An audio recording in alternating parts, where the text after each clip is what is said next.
পৃথিবী সৃষ্টি হলো কিভাবে? আজকে আলোচ্য বিষয় পৃথিবী সৃষ্টি। প্রিয় দর্শক, আপনাদের সম্মুখে রেফারেন্স সহকারে ভিডিওটি উপস্থাপন করছি শ্রীমদ্ ভাগবত পুরাণ থেকে।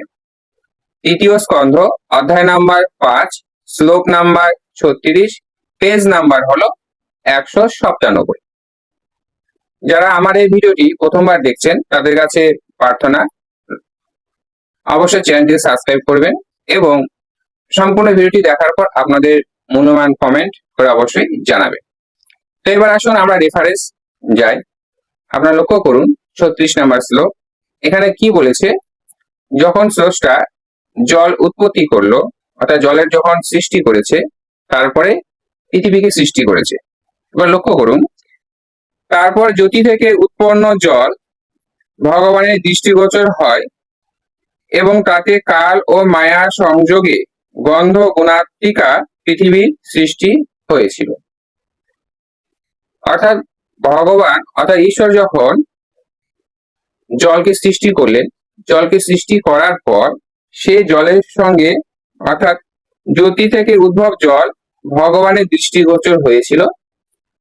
সেই জলের সঙ্গে কাল ও মায়া সংযোগের গন্ধ অর্থাৎ গুণাত্মিকা, গুণাত্মিকা মানে হচ্ছে এখানে ত্রিগুণ, সত রজ তম, এই ত্রিগুণের দ্বারা এই পৃথিবীকে সৃষ্টি করেছিলেন। পৃথিবী হচ্ছে আমাদের, যেখানে আমরা সকলে বাস করি, এক মহাশূন্যের মধ্যে আমরা অবস্থান করে আছি।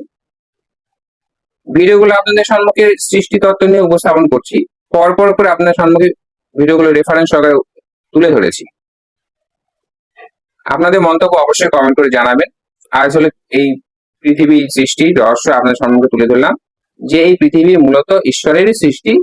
ঈশ্বর ব্যতীত এই পৃথিবীকে সৃষ্টি আর কেউ করেনি। বৈজ্ঞানিকরাও এই সৃষ্টি তত্ত্ব অর্থাৎ পৃথিবী সৃষ্টির সন্ধান করেছে, তবে সৃষ্টি তারা করতে পারেনি। অর্থাৎ স্রষ্টা আছে তাই সৃষ্টি আছে, স্রষ্টা যদি না থাকতো সৃষ্টিও থাকতো না। এই অনুসারে পৃথিবীকে কেউ না কেউ সৃষ্টি করেছে, তাই স্রষ্টা অবশ্যই আছে। সেই স্রষ্টা আমরা পরমেশ্বর ব্যতীত আর ভিন্ন কাউকে দেখতে পাচ্ছি না। তাই মূলত পৃথিবীর সৃষ্টিকর্তা হচ্ছে স্বয়ং পরমেশ্বর। এবারে ভিডিওটি শেষ করলাম। আপনাদের মন্তব্য অবশ্যই প্রকাশ করে জানাবেন।